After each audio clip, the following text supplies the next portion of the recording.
The Johnson Wax Program with Fibber, McGee, and Molly.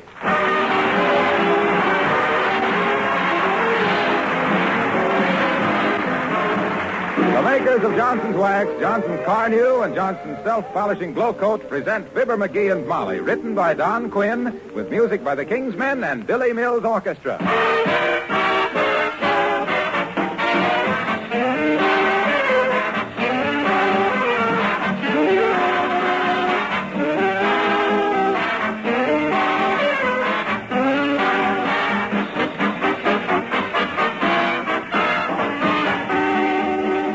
I'd like to tell you about another interesting use for wax which has been brought about by the war. You ladies who are saving tin cans know there's been an acute shortage of tin, most of which comes from the Malay Peninsula. Because of this shortage, many products that used to be packed in tin containers are now packed in glass or paper. To save further, can manufacturers are now using only one-third as much tin coating as before the war. But when these new packages are shipped overseas, they need still further protection against moisture and corrosion. And that's where wax comes in. To help solve this problem, the makers of Johnson's Wax have developed special wax coatings for these metal containers to help prevent spoilage of vital canned foods. Some canners are already using these Johnson's Wax coatings, both for overseas and domestic packages. They're easy to apply by dipping or spraying. They're even made in olive drab color so that discarded cans won't reflect light.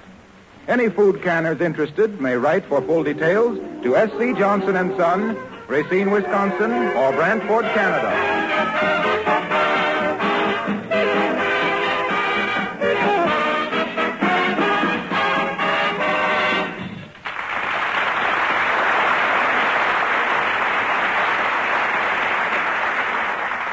Well, it's a strange paradox that the squire of 79 Wistful Vista is a light eater and a heavy eater. The answer, of course, is that he's light when he sits down and heavy when he gets up. And here at the breakfast table, meet Fibber, McGee, and Molly.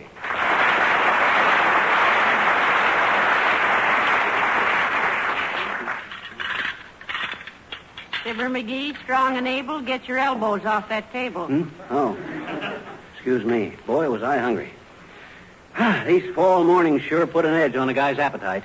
Say, listen, your appetite has always had an edge that would slice granite. Are you through with the morning paper? Yeah, take it. It's disgusting. What's disgusting about it? And take your spoon out that cup. This lend-lease. Sending all the food out of the country. Burns me up. Hey, you got any more of that homemade jelly? Plenty. I'll get some in a minute. But what about Lend-Lease? It's ridiculous, that's what about it. Makes my blood stand on end. Us 100% Americans skimping along on scraps of food and all that stuff being shipped away. Make me another piece of toast, will you? Yes, sir. By George, it's shameful. Oh, for goodness sakes, McGee, don't talk silly. Huh? I read that article on Lend-Lease myself. It said our shipments this year will be only 10% of our total food production. And then only if the basic needs of our armed forces and our civilian requirements permit it. You'll have to admit 10% isn't so much. That's only one donut out of a dozen. If your idea 10% is one donut out of a dozen, baby, you better find another bakery. You've been getting gypped. They probably blow up the cream puffs with a bicycle pump. I was merely trying to point out, my bulging boyfriend, that nobody, particularly you, will suffer any malnutrition from the food we send our allies. Well, doggone it, it's the principle of the thing. All that food leaving the country and... Hey, is there any more of that country sausage? No. And it will probably be months before we get any more. There, you see, no country sausage. Here we are being deprived of our food at home when... Excuse me. What are you doing? Loosening my belt. I ate too much. What was I saying? Oh, yeah. Here we are being deprived of our food. You didn't finish your egg, dearie. Oh. Mustn't be wasteful, you know. No, I can't finish it. Ran out of chili sauce. Get another bottle, will you? That was the last bottle. Our last bottle of chili sauce? It was. Where did it all go to? Well, you had most of it at midnight last night with your bacon and tomato and tuna fish and lettuce and chopped olive and onion sandwich. Don't you remember? Yeah, but doggone it, Molly, you know how I love chili sauce. Why don't you keep a bottle around for emergencies? I do, and that's the bottle you ate. Oh. And just so you'll have a clear understanding of the issue, chili sauce is now, I think, 18 blue points a bottle. 18 blue points. We got to trade them oysters for it now? No, 18 blue ration points. Oh. Well, why don't you make some chili sauce? Get some tomatoes and chili or whatever you need and make some. Why don't you make some? Who, me?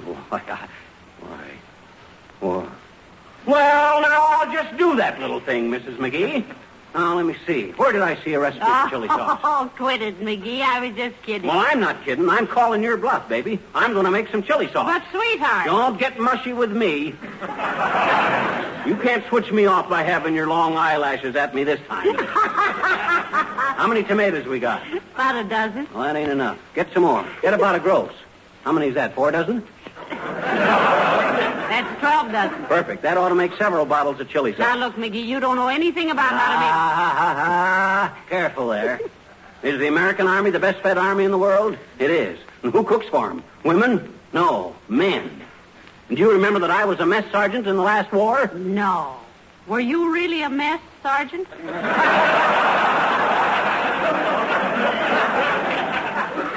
Yes, and without the comma. Now, look, before you go upstairs, get out a flock of canning jars and tops for 'em, see? And order a thundering herd of tomatoes. I got work to do. Well, if you hadn't been so greedy and eaten all the tomatoes out of our victory garden, standing out there all summer with a salt shaker, I never saw anything. Ah, dear, can you beat that? Guy just gets busy with his canning, and look what happens.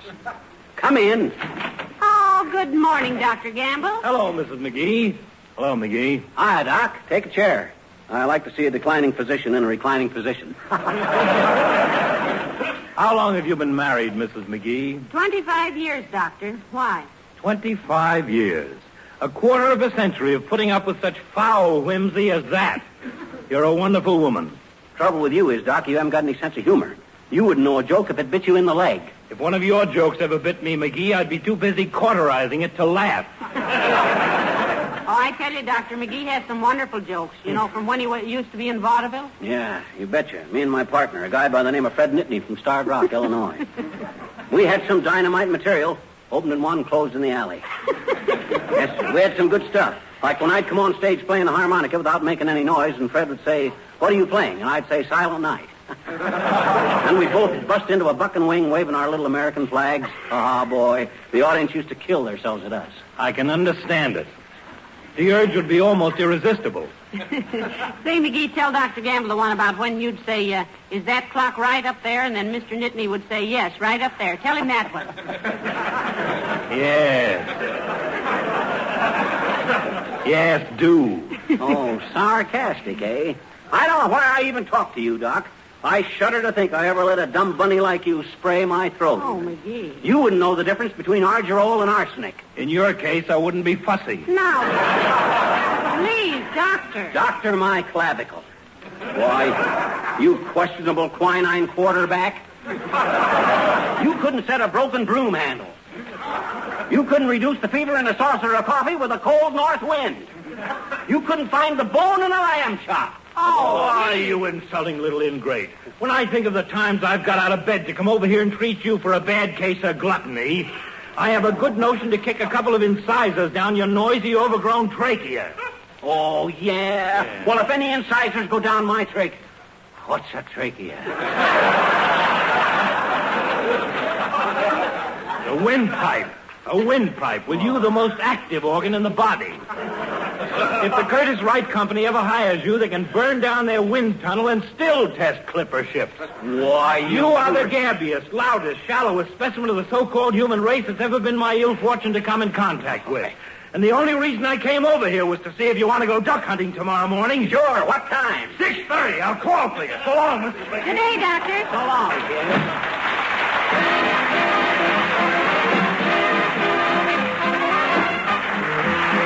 Billy Mills and the orchestra play the Surrey with the Fringe on top.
6 peeled medium onions. What's a medium onion? 6 seeded green peppers. 8 pounds ripe skinned tomatoes. 1.5 C graduated sugar. 1.5 C. What do they mean, C? Oh, carton. 1.5 cartons of sugar. 4 3-inch sticks of cinnamon, salt, vinegar, cloves.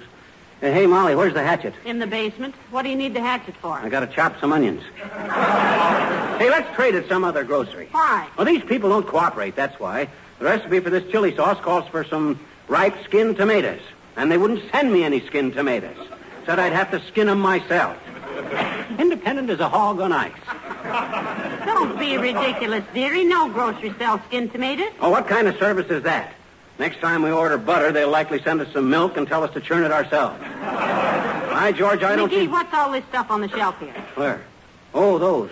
Well, that's some more stuff that grocery gypped me on. Green peppers. After I peeled the skins off, there was nothing left of them. What? Give me the phone.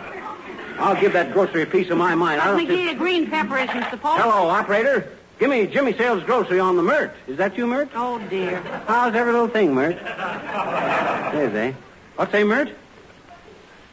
Oh, Mert. You don't tell me. What is it, dearie? I don't know. She don't tell me.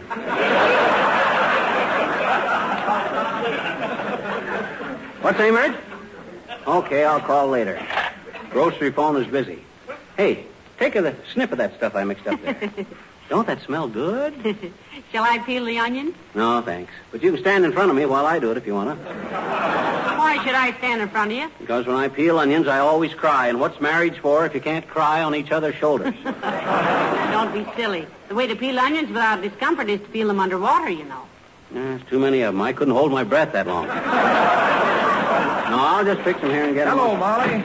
Hello, pal. What's cooking? McGee is. What? I am, Junior. I'm whipping up a batch of chili sauce. You got any rude comment to make about it? No, I haven't. And who are you making the chili sauce for? You've got enough tomatoes there for Chiang Kai-shek and the Chinese army. Well, his ideas of proportions are a little haywire, Mr. Wilcox. He'd probably make pickled peaches with 1 pickle and 50 peaches. Oh, yeah? Well, I guess I know what I'm doing, Harpo. I just love chili sauce, and if the government is going to be nasty about it and charge 18 points a bottle, I'll fool them, that's all. They ain't going to lend-lease me out of my chili sauce. You seem to have the wrong idea of lend-lease, pal. Yes, explain it to him, Mr. Wilcox. No, I can't cover the whole subject, Molly. Lend-lease is simply the way we exchange goods and services with our lives. We don't give everything away, you know. Oh, no. No. Why, in 1943, American forces in Australia and New Zealand received, on a reciprocal lend-lease basis, nearly as much beef as was sent from the United States to all countries receiving lend-lease foodstuff. You see, McGee? Well, what are we sending all the chili sauce to Australia for? Answer me that. No, we're not. But don't forget, our Army and Navy and Marines and Air Force are a healthy bunch of guys. They each eat about 2 pounds of food more a day than they did when they were civilians. Well, does that mean I got to eat 2 pounds a day less a day? Well, I can't think of anybody who could stand it better, dearie. Well, it doesn't mean that at all, pal. There's still plenty of grub for everybody, though we may be a little short of certain items. Say, by the way, do you eat chili sauce 3 times a day? Why, he eats chili sauce on everything, Mr. Wilcox. I never know such a thing. I don't eat chili sauce on... You see? He can't think of anything he doesn't eat it on. Oatmeal? Oatmeal? Did you ever eat oatmeal with chili sauce? Why, it's wonderful. Why, the first time I ever tried Now, that... easy, McGee. Mr. Wilcox is turning pale there. Oh, I'm sorry. I thought everybody liked that. So you claim they ain't sending all the chili sauce overseas, eh, Wilcox? Of course they're not. Anyway, food is merely a part of the Lend-Lease plan. They send a lot. Hey, I got an idea. I'll start my own Lend-Lease plan. Look, Junior, why don't you have Racine send England a few cases of Johnson's wax and let them send me some chili sauce? Why? Huh? That's silly, McGee. There is a Johnson's wax plant in England already. Certainly. Johnson's wax is as familiar to smart British housewives as it is to Americans. It's particularly valuable in the English climate because it seals surfaces against dampness as well as dust. Still, Mr. Churchill might help you out on his next trip, McGee. You know, he has nothing to do but smoke cigars, win a war, and bring you chili sauce. I think you peeled enough of those onions. Huh? Oh, you think so? Yeah, and look, don't waste any of that stuff, Fibber. You know the 4 points of the Food for Freedom campaign. Grow what you can, conserve all you can, share what you can. Can what you can? She's joshing you. Yes, Molly, even that. And last but not least, play fair with the rationing system. Give everybody a square share. Look, Junior, how come you're so well informed on this food business? Well, I'll tell you. My wife sat me in a chair last night and talked to me for 3 hours about it. And just because I went out and spent all of our month's meat points for a couple of wonderful steaks. A word to the wise, pal. So long now.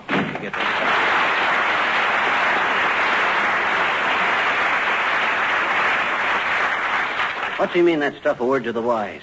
Tomatoes don't take any ration points, do they? No, I think what he meant was let the woman of the house handle the food problem. Oh. Now, would you like to go to the Elks Club and let me take over the chili sauce department? No, sir. I'm going to see this thing through. It's practically all mixed now, and... don't that smell good? Not bad at all, but McGee, what are you doing with that pillowcase? That's to put the spices in. Cook them. Recipe says put spices in cheesecloth bag while the mixture cooks. But I couldn't do that because cheese takes more points than chili sauce. But you can't use one of my good pillow slips. I'll get you a little bag you can use. Heavenly days if you'd only ask for what you want. Hello, Mrs. McGee. Hello, Mr. McGee. Hi, Al. Hello, Alice. My goodness, Mr. McGee, what are you doing? I'm making up some chili sauce, Alice. Don't it smell good? Oh, why, you great, big, talented man, you. Oh, sure. Jeepers, I hope I get a man that's a good cook. Or at least I hope I get a man who can cook. Or at least I hope I get a man. I don't think you'll have any trouble, Alice. There's a list of telephone calls on the hall table as long as your arm. Oh, thank you ever so much, my dear. I'm sorry if the boys have been disturbing you because I've told them never to call me here except in an emergency. But you know how boys are. They think if they whistle at a person and she sort of smiles, they think it's an emergency. And they always call up and want to know if a person can go to a movie or something. Yeah, I imagine you see a lot of good movies that way. I don't guess you're interested in any one boy, though, are you, Alice? No, Mrs. McGee, though I was for a while in Archibald. Archibald? Mm-hmm. He's the son of the owner of the airplane plant, and, my dear, he's just rolling in it. Though he is a weird kind of a drip. And all the girls and the fellows started kidding me about how I was being nice to Archibald just because his father owned the plant. And it got to bothering me, and I finally asked myself, was I? And I was. So I told Archibald to go bake a cake. Yeah, what did he say? He said he was very upset. And what did you say? I said, in that case, go bake an upside-down cake. I don't think we need worry about Alice, McGee. She seems to be able to handle almost any situation. Yeah. The way she tosses the mails around, she ought to get a job in the post office over Christmas. Oh, Mr. McGee, you just say that. Well, I guess I better get to bed now, and I hope your applesauce turns out all right. It's chilly. Well, put it on the stove, foolish. Bye-bye now.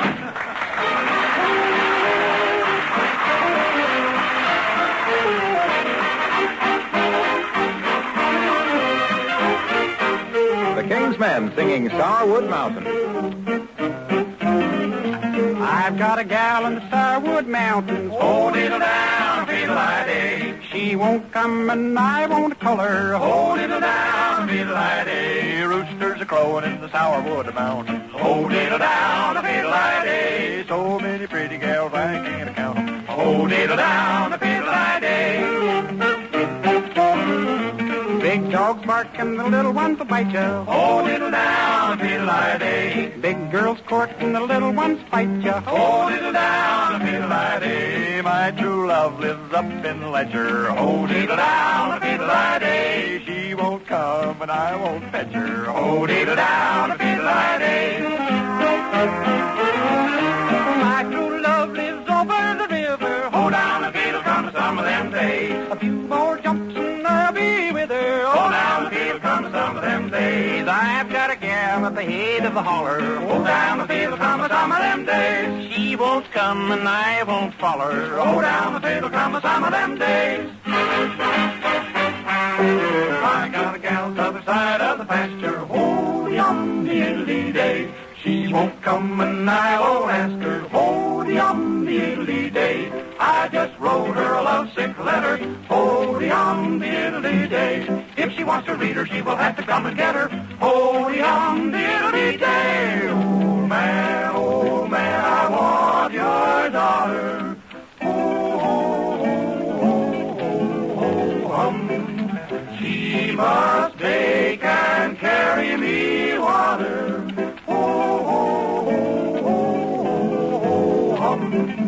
Oh man, I want your daughter. Down, diddle, down, diddle, down, diddle, day. She must bake and carry me water. Oh, diddle, I, diddle, hey, diddle, one of these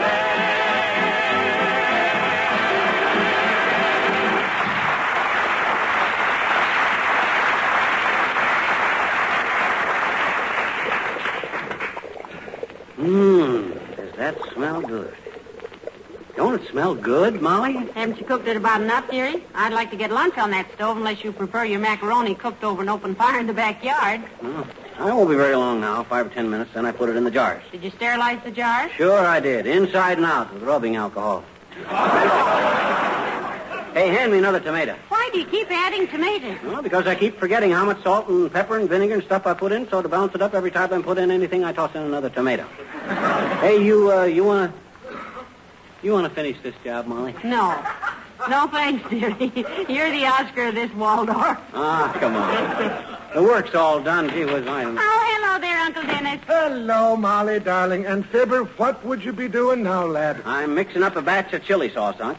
Looks good. But then so did the German army at first. Well, now, why didn't you tell me you wanted some homemade chili sauce, lad? Huh? I'd have been glad to make you some, always providing, heaven forbid, that I haven't lost the recipe for it, that my Aunt Margaret, may she look down and see what condition my shoes are in and send me good luck, gave me. I never knew you could cook, Unc. Never knew I could cook. And who was it put all the clam bakes for the West Side Social, Athletic, and whatever became of Al Smith for President Club? And who was it that always barbecued the spare ribs for the annual picnic of the firemen and police, which the war may at soon end put a stop to, and none too soon? Did you do all that cooking, Uncle Dennis? Well, no, but I can lay my hands on the man who did, and he'll teach me all he knows, or I'll have the eyes out of his head with my thumb. May no such violence be necessary. Well, it won't be necessary now, Unc. All I wanted was plenty of chili sauce, and I'm doing all right with that. I hope. It reminds me of when I was a chef at a very uptown hotel. Peace be to its ashes as it burned down recently, though I didn't keep the job very long because of a slight misunderstanding. Oh, what was the misunderstanding, Uncle Dennis? Oh, there was one waiter, may his tires wear to shreds. Well, he was always for giving me trouble. One day I look out from the door from the kitchen, and there he is at the table of our wealthiest patron now, setting fire to the pancakes. I rushed out, threw the waiter out by the seat of his pants, dashed a pail of water on the table. They told me they were creepy Suzettes and they were supposed to be lit. I went out and threw the waiter back in, took off my coat, and went to a movie starring Bessie Barriscale and enjoyed it very much. Look, I hate to interrupt these little reminiscences of your checkered career, Unc, but you and Molly better get out of the way. This chili sauce is ready to put in the jars. Have you got the jars heated, McGee? Oh, my gosh, no, I forgot that. Hey, you do it, will you, Molly? Go on, while I step outside for a breath of fresh air. Well, go right ahead, lad. Go ahead. It's in the good hands of Dennis Driscoll as is, and Molly Driscoll as was. Bad cess to the day she changed the name. What was that, Unc? Never mind, McGee. You go get some fresh air. Okay. Go on. Boy, did I talk myself into a mess this time. That stuff is going to taste like rubber hose a la mode. Why can't I keep my big, fat mouth shut? Why wasn't such a doggone... Hi, mister. Oh, hello there, little girl. What's the matter, mister? What's the matter with you, Oh, you wouldn't understand, sis. Skip it. Come on, mister. No. After all, what is a woman for if not to share the burdens of the man she loves? And don't just sit there with your head in your hands, mister. Look into my eyes. Go away, sis. Forget you ever knew me. I'm just a big palooka from Peoria, and that's all I'll ever be. Go on now. Go away. I don't feel good. No, don't say that. It is a woman's place to stand shoulder to shoulder with a man when he's in trouble. And if you stay sitting down, mister, I can stand shoulder to shoulder with you. Just stand here, I betcha. Come on, mister. What's the matter? I'm a stupid off. That's what's the matter. Now, look, sis, I popped off about how I was going to make some wonderful chili sauce.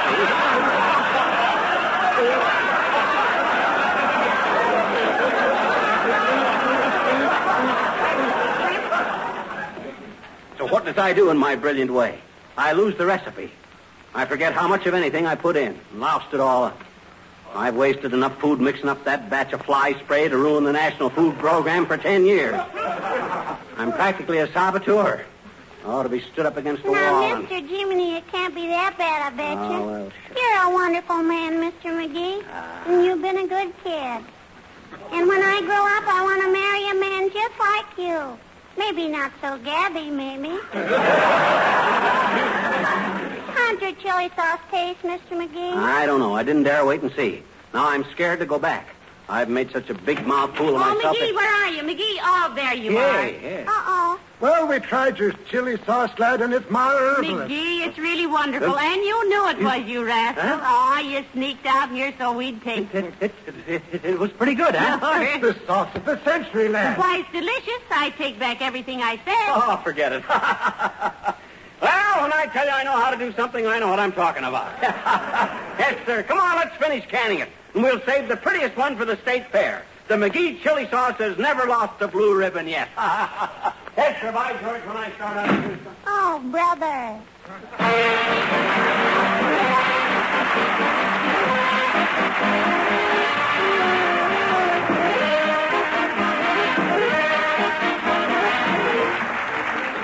When a circus bills itself as the greatest show on earth, we're not too disturbed by its use of the superlative. Still, we don't like slogans that are always saying the world's best and the world's biggest. That's what troubles me right now, because it just happens that Johnson's Glow Coat is the world's most popular floor polish. Will you forgive me if I say it just this once? The fact is, you probably use Glow Coat on your own linoleum floors for excellent reasons.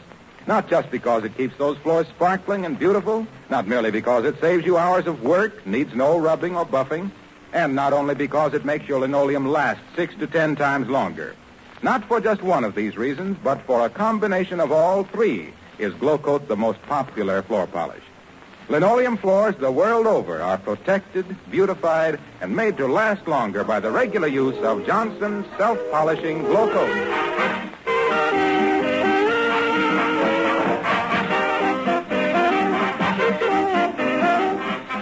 Ladies and gentlemen, carelessness with food supplies doesn't usually turn out as well as it did with McGee tonight. Food, you know, is an important war material, and a lot depends on how we use it. Now, if we waste food and fail to use it for what it is, a weapon, we might seriously alter the course of the war and delay the day of victory. If we all make up our minds to conserve food in every way, eat the right things, use plentiful foods instead of scrambling for the scarce ones, and observe rationing and price rulings, we'll do all right. So lick that platter clean, babe. Lick that platter clean. You know, we'll never get to first base if we don't start from the home plate. Good night. Good night, all.